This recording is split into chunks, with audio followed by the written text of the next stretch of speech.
Nas muitas consultorias que eu faço, lembrando sempre que todas elas que eu abordo aqui, me foi dado o direito de fala, né? Então, eu estou exatamente abordando algo muito interessante que o outro não se deu conta.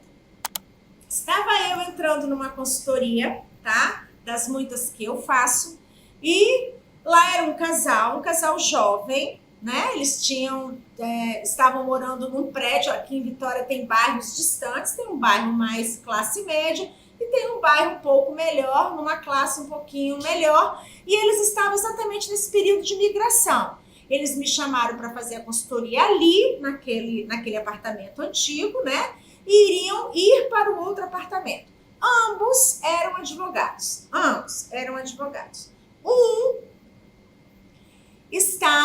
Ambos moravam em Colatina, prosperaram, vieram para Vitória nesse apartamento que lá estavam e prosperaram mais e iam para o apartamento maior. Nesta migração, para que isto ocorresse, um deles conseguiu ser localizado em Vitória, no Espírito Santo. O outro teve que continuar no interior. E ele vinha a cada 15 dias, porque ele tinha que tomar conta das comarcas, dos espaços lá, até ele passar no concurso que ele queria passar para migrar de vez para Vitória. Mas isso ainda ia levar um bom tempo. Nesse processo, a esposa ficou muito tempo sozinha. E até então tá bem tranquilo. Quando eu entrei, que eu comecei a fazer e aplicar o baguá e olhar todo aquele espaço, eu comecei a observar que ele tinha muitas telas de imagens enroladas, porque eles estavam em processo de mudança e a gente estava fazendo exatamente o mapa daquele espaço para migrar para a casa maior, falando sobre filhos, falando sobre guarda-criatividade, enfim.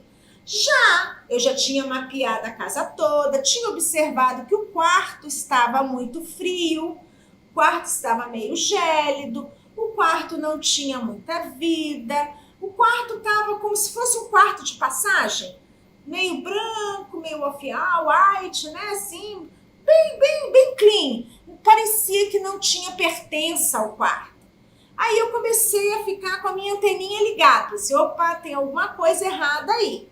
E quando é esse processo de mudança, as imagens, telas, gravuras, fotos, é importante você avaliar, porque quando você muda, meio que você vai fazendo desapego de cada coisa, não é mesmo?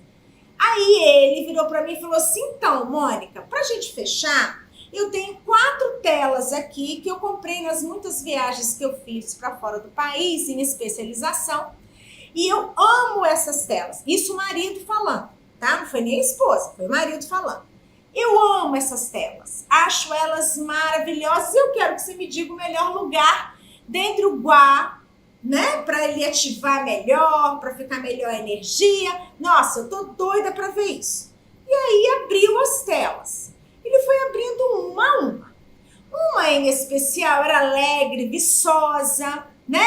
Era um jardim florido, com pessoas no fundo fazendo colheita de lavandas. Era lindo, uma paisagem belíssima. E aí a gente trabalhou aquela paisagem que poderia ficar no guarda saúde, poderia ficar no guarda criatividade também, que era muito auspicioso. E o tempo inteiro ele estava tratando comigo. Ele não perguntava o que ela pensava. Automaticamente, eu voltava para ela e falava assim, o que você acha desta tela? Ah, essa tela é bonita, essa tela eu gosto. Essa tela vai ficar bonito lá na varanda, que é a criatividade, ou na sala, que é a saúde. Vai ficar legal. Tá, passamos para uma outra tela. Aquela outra tela também tranquila, era uma paisagem muito linda, um caminho florido. Até então, tudo muito assim. Até que chegou na última tela. Quando nós olhamos a última tela, era uma tela muito, vamos dizer assim, tinha um aspecto muito melancólico. Era como se fosse Londres antiga, com aquela névoa, chuvinha fina, aquelas carruagens antigas, aqueles candelabros, apenas uma carruagem, uma pessoa sozinha. aquela escuridão assim, né? Aquela tela mais escura. Ele, quando abriu aquela tela, ele falou assim, nossa, essa tela é especial, maravilhosa, linda, eu amo isso me traz uma paz. Ai, mas essa vai ficar de frente para o sofá para eu sentar e olhar. Quando ele falou isso, ela mudou de cor. Ela mudou de cor. Ela ficou calada, mas ela mudou de cor. Quando ela mudou de cor e eu percebi que ela não estava bem, eu voltei a pergunta para ela. Falei assim, então, o que você sentiu quando você viu essa tela? Você gosta dela? Você vai se sentir bem? Aí ela olhava para mim, não olhava para ele, ela só olhava para mim. E ela falava assim, eu não quero essa tela na minha sala, mas eu não quero mesmo. Ela não tinha coragem de olhar para ele.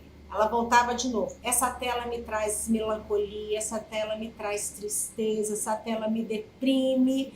Essa tela ficou nesse apartamento aqui 2 anos. Eu tive que fazer um trabalho de terapia por conta disso. Eu me sinto sozinha, isolada, abandonada, tendo que fazer tudo sozinha. Eu não quero essa tela de jeito nenhum na outra casa. Nossa, quando ela falou tudo aquilo, o marido tomou um impacto. Ele ficou estarrecido com aquilo. Como assim? Aí ele esqueceu meio que eu estava ali, né? E ficaram os dois conversando. Como assim? Você nunca me disse nada. Aí ela olhava para ele e falava assim, mas você não para em casa. Você não fica aqui. Você é um passageiro dessa casa. Eu que resolvo tudo. Eu não tenho você aqui. Então, de que me adianta você colocar uma tela dessa que você ama, mas você não está aqui? Não, eu me sinto extremamente sozinha, eu não quero essa tela. Aí ele olhou para ela e falou assim, uau, sabe quando as fichas vão caindo? É por isso que você há 2 anos evita ter filhos? Aí ela olhou para ele e falou assim, vou ter filho para quê? Para criar sozinha? De novo? Não é dinheiro que move a vida, não. Não é só o dinheiro.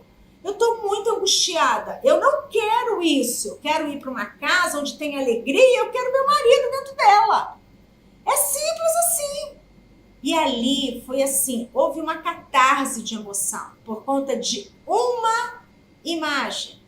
Então, depois eu fiz todo um trabalho, conversei com os dois, expliquei bastante coisa, ele entendeu, para ele foi ótimo, porque ele não podia imaginar que a esposa passava por aquilo, ele não tinha aquela intenção. Eles tiveram uma ótima conversa depois, pararam, ele simplesmente desistiu da imagem, ele fez uma doação para uma casa de caridade, ele entendeu que ele realmente deixava tudo muito nas costas dela, mas a falta de diálogo também ajudou e colaborou muito isso. Enfim, eles acertaram os ponteiros, ele me fez olhar todas as imagens da casa dela agora, e aí pronto, as coisas se acertaram, eles estão muito bem, aplicaram o Feng Shui, migraram para outra casa, e agora eles têm um filhinho lindo, maravilhoso. Mas por que eu trouxe isso em questão? Muitas das vezes nós temos imagens nas nossas casas e que essas imagens, elas repercutem uma tristeza e uma melancolia dentro do espaço que não é bom. Então existem alguns tipos de imagens sob a ótica do Feng Shui que vai te trazer angústia, que vai te trazer tristeza. Ah, pode não ser para você, mas será que o outro que mora com você pensa assim?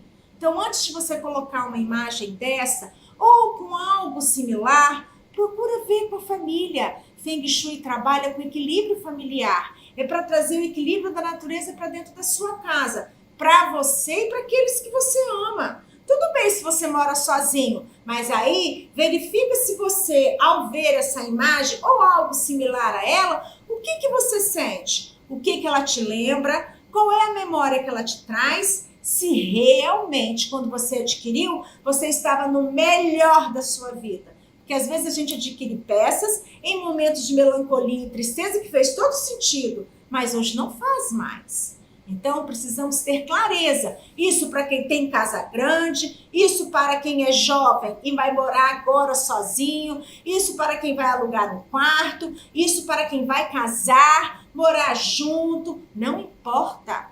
Nós precisamos ter essa clareza. Tchau!